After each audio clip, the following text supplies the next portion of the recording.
These two brave and unselfish women devoted their lives to educating poor children and ministering to the needy.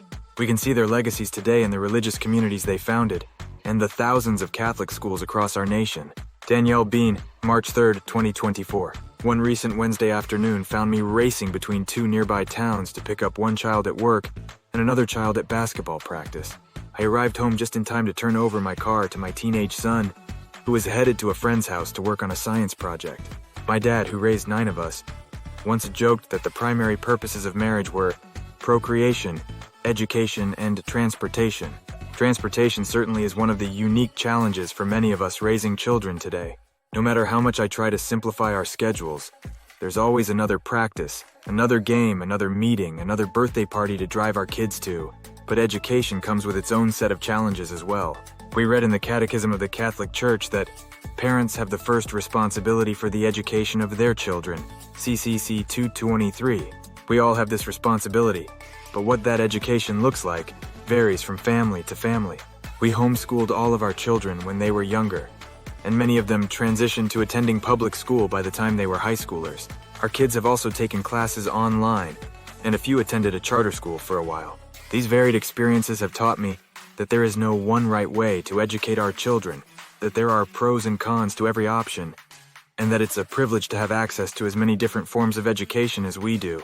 St. Catherine Drexel, whose feast day we celebrate March 3rd, knew the importance of education and the difference that access to education can make, especially in the lives of impoverished and marginalized members of our society. In this way, she and St. Elizabeth Ann Seton were sister saints, with much in common. In our nation today, many studies show the value of education in combating poverty, especially among minorities and impoverished communities. For African Americans, for example, average annual income increases $600–700 for each gain in education, from high school graduation through college. What studies can show us scientifically, however, St. Catherine and St. Elizabeth Ann seem to know intuitively.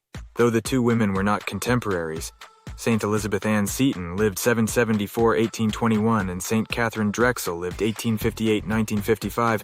Both were American women who founded religious communities that provided charitable assistance and quality education to those in need. Mother Seton's congregations focused on educating children of poor and working-class Catholic families. Her system of schooling inspired the Catholic parochial school system we know in the United States today. St. Catherine Drexel focused on providing education for poor Native American and African American children. In 1975, Elizabeth Ann Seton became the first person born in the United States to be canonized a saint, and Catherine Drexel became the second native-born American saint when she was canonized in 2000. In the years following the lifetimes of these two remarkable women, the Catholic Church in the United States went on to accomplish great things in American education. Today, the Catholic Church runs the largest network of private schools in the nation, with more than 6,400 schools educating more than 1.8 million children. These two brave and unselfish women focused on educating poor children as a means of giving dignity to their families and helping to break cycles of poverty and racism. We can see their legacy continue today through the religious communities they founded and thousands of Catholic schools that welcome students of all races, ethnicities, and backgrounds, providing financial assistance to those in need.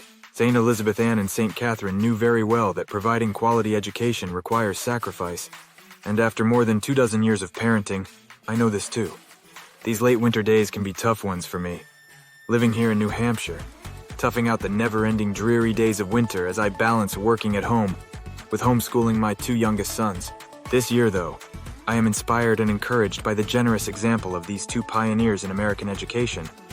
On March 3rd, we might just celebrate St. Catherine Drexel's feast day by reading a little extra in our history books, finding out what more we can learn from the life stories of two great American women saints. Thanks be to God for their great examples. Danielle Bean is a writer and popular speaker on Catholic family life, parenting, marriage, and the spirituality of motherhood. She is the former publisher and editor-in-chief of Catholic Digest, and the author of several books for women including Momnipotent, You're Worth It, and her newest book, You Are Enough. She is also creator and host of the Girlfriends podcast. Learn more at DANIELLEBEAN.com. This reflection was previously published. Click here to view all Seton Reflections. Sign up below for Seton Reflections. You'll receive saintly wisdom and timely topics on life, faith, and holy days, delivered directly to your inbox. Thanks for reading this blog. Please share with others. Rick Herring.